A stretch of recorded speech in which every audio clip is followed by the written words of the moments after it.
እንዴት ናችሁ? በዛሬ ቪዲዮአችን ደግሞ የምናየው ስለ አቨሬጅ እና ካውንት ነው። ቻናሌን ሰብስክራይብ በማድረግ ቪዲዮ ከተመቻችሁ ላይክ አድርጉ፣ እንዲሁም ሀሳባችሁን በኮሜንት አሳውቁኝ።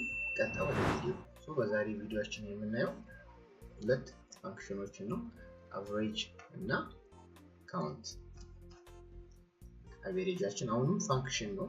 ፋንክሽንን የምናስገባ ከሆነ ደግሞ ሁሌም በምንድነው የምንጀምረው? በእኩል ይሆናል ማለት ነው። ቀጥሎ አቨሬጅ ብለን እንጽፋለን ማለት ነው። ልክ አቨሬጅ ብለን ስንጽፍ ኤክሴል በራሱ ብዙ ኦፕሽኖችን ያመጣልናል። እኛ አቨሬጅን እንመርጥና ታብ ወይም ደግሞ ደብል ክሊክ እናደርግና ወደ ፎርሙላው እንገባለን። አሁንም ነምበር 1 ይላል ኮማ ነምበር 2 ዘን 3 ነጥብ እያደረገ ይቀጥላል። ያ ማለት ሬንጅ ነው እየጠየቀን ያለው ማለት ነው። ባጭሩ አቨሬጅ ልንሰራ የፈለግንበትን ሬንጅ እንሰጠዋለን ማለት ነው። ከመጀመሪያ ጀምሮ እስከ መጨረሻ ሴሌክት እናደርግለታለን ማለት ነው።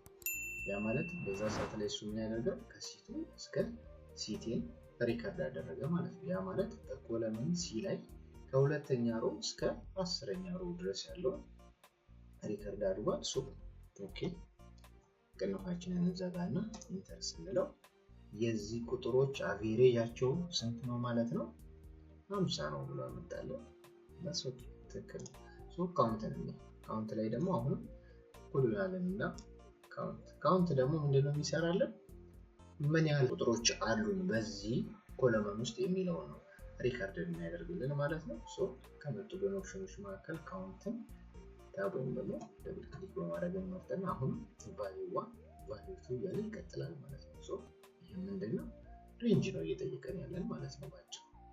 ይሄን ሬንጅ እንሰጠዋለን። በተመሳሳይ ከሲቱ እስከ ሲ10 እሱ ሪከርድ ያደርግልናል። ይህ ማለት በኮለመን ሲ ላይ እስከ ሁለተኛ ሮ እስከ 10ኛ ሮ ድረስ ያለውን ሪከርድ አድርጓል ማለት ነው። ዘን ቅንፋችንን እንዘጋለን። ኢንተር ስንል ስንት ዳታ ካውንት አድርግ ያለው አለ? ሲምፕል ዌይ ግን ሁሉ ጊዜ የካውንትን ፎርሙላ እዚህ ጋር ካውንት ብላችሁ ኩሉናል ብላችሁ ካውንት ብላችሁ አስገብታችሁ በፎርሙላ ባሩ ላይ እንደምታዩት እንደዚህ መጻፍ ላይ ተጠቅባችሁ ይችል ይሆናል። ምን ታደርጋላችሁ መሰላችሁ? ቀጥታ ዳታችሁን ሴሌክት ታደርጉታላችሁ። በዚህ በቀኝ በኩል እዚህ ጋር ትመጣላችሁ።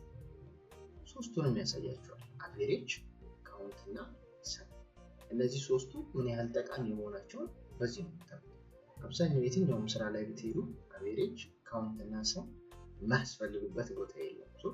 ሰሙን እዚህ ጋር ባጭሩ 450 ብሎ አስቀምጠላችሁ፣ ካውንት እዚህ ጋር እኛ በፎርሙላ ብናስገባው 9 እሱ 9 ብሎ አስቀምጠላችኋል። አቨሬጅ ደግሞ 50። ሲምፕል ማለት ነው።